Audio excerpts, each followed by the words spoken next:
आग से खेल रहे हो, जल जाओगे। चीन ने अमेरिका को क्यों चेतावनी दी है? बोला समझौता नहीं करेंगे। जानेंगे क्या है मामला। तो वहीं दूसरी तरफ जर्मनी ने क्यों कहा कि भारत को छोड़कर नहीं चल सकता। जियोपॉलिटिक्स में बहुत कुछ चल रहा है, हमेशा की तरह जानने को मिलेगा बहुत कुछ। आइए जानते हैं इन खबरों को विस्तार से। ताइवान को लेकर चीन और अमेरिका के बीच तनाव चरम पर पहुंचता दिखाई दे रहा है। अमेरिका ने ताइवान को $571 मिलियन के सैन्य सहायता देने का ऐलान किया है। इस पर चीन ने तीखी प्रतिक्रिया दी है। चीन ने कहा है कि अमेरिका आग से खेल रहा है और वह इससे खुद जल जाएगा। चीन ने इसे एक चीन सिद्धांत का उल्लंघन भी करार दिया, जो बीजिंग के साथ राजनयिक संबंधों की पहली शर्त होती है। ताइवान के अमेरिका के साथ गहरे संबंध है। बाइडेन प्रशासन ने ताइवान को यह सैन्य सहायता अपने कार्यकाल के आखिरी दिनों में जारी किया है। चीनी विदेश मंत्रालय ने एक बयान जारी करके कहा कि अमेरिका ने एक बार फिर चीन के ताइवान क्षेत्र को सैन्य सहायता और हथियारों की बिक्री मंजूरी दी है। ये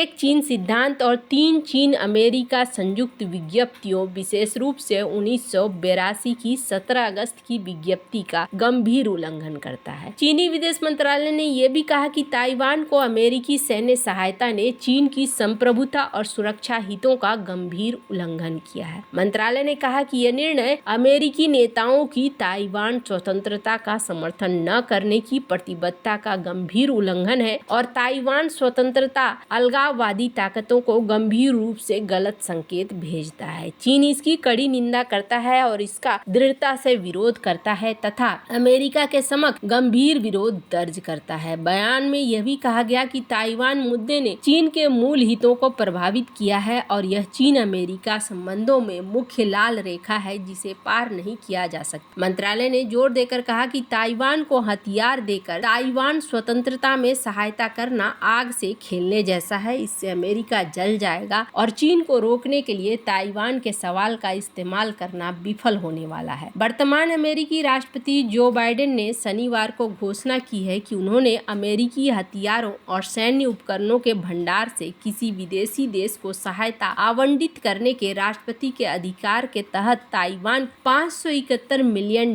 की सैन्य सहायता आवंटित की है। जो बाइडेन 20 जनवरी को राष्ट्रपति पद से विदा हो जाएंगे और इसके बाद डोनाल्ड ट्रंप ये जिम्मेदारी संभालेंगे। ट्रंप ने अपने पिछले कार्यकाल में ताइवान को लेकर कई बड़े और कड़े बयान दिए थे। हालांकि उनके कार्यकाल में भी ताइवान को कई बार अमेरिकी सैन्य मदद मिली है। वैसे आपको बता दूं, यहाँ पर ये देखने को मिल रहा है कि ताइवान के अंदर जो संसद है वहां पर भी बखेड़ा खड़ा हो रहा है। कई ऐसे बिल हैं जिसको पास होने के बीच में मारपीट की घटनाएं भी यहाँ देखने को मिल रही है। ताइवान के अंदर बहुत सारी चीजें चल रही है। ताइवान को लेकर चाइना एक्शन वाले मोड में आ सकता है। चीन ने ताइवान के नजदीक दशकों में सबसे बड़ा नौसैनिक बेड़ा भी तैनात किया है। इससे ताइवान के लिए खतरा पैदा हो गया है। ताइवान के रक्षा मंत्रालय ने कहा है कि ये तैनाती पिछले चीनी युद्धाभ्यासों से ज्यादा गंभीर है और पहली बार ऐसा नहीं हो रहा है कि उसे घेरा जा रहा है। कहा जा रहा है कि 2025 हो या 2027 हो, चाइना यहाँ पर बड़ा एक्शन ताइवान को लेकर ले सकता है और इसी को लेकर अमेरिका भी ताइवान की बराबर मदद करने में लगा हुआ है। जो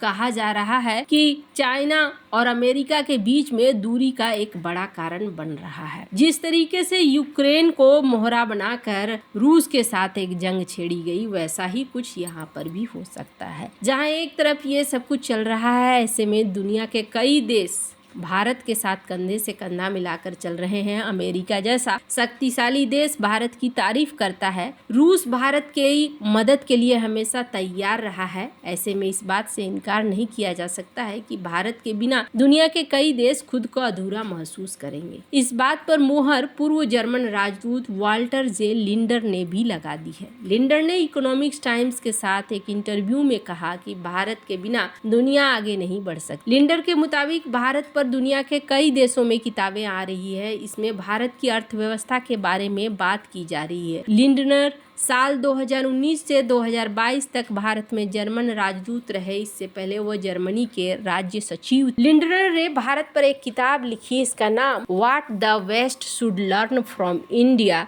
रखा गया है। इस किताब में नई विश्व व्यवस्था में भारत की भूमिका और पश्चिम में उस समझ के महत्व पर गहराई से चर्चा की गई है। उन्होंने इंटरव्यू में कहा कि भारत की सॉफ्ट पावर अभी भी मौजूद है क्योंकि वो भारत के डीएनए का हिस्सा है। उन्होंने कहा कि भारत एक ऐसा देश है जिसकी राय और भागीदारी के बिना दुनिया वास्तव में आगे नहीं बढ़ सकती है। उन्होंने कहा कि अगर आपको प्लास्टिक के खिलाफ लड़ना है या बड़े शहरों को चलाना है या फिर जल संकट का समाधान खोजना है तो ये सभी चीजें तभी हो सकती है जब आपको भारत में समाधान मिले। लिंडनर ने कहा कि दुनिया में पिछले 2-3 सालों में राजनीतिक उथल पुथल, युद्ध और संघर्षों के बीच भारत महाशक्तियों और पूर्व और पश्चिम, उत्तर और दक्षिण के बीच संतुलन बनाने वाला कारक बनने में कामयाब रहा है। भारत ने ज्यादा कुछ किए बिना भी विदेश नीति में बहुत महत्व हासिल किया है। यह देश के महत्व का स्वाभाविक विकास है। यहाँ पर देखने को मिल रहा है कि लिंडन ने देश की आर्थिक व्यवस्था को लेकर अपने विचार रखे। उन्होंने कहा कि दुनिया को यह सीखना होगा कि भारत केवल गुरुओं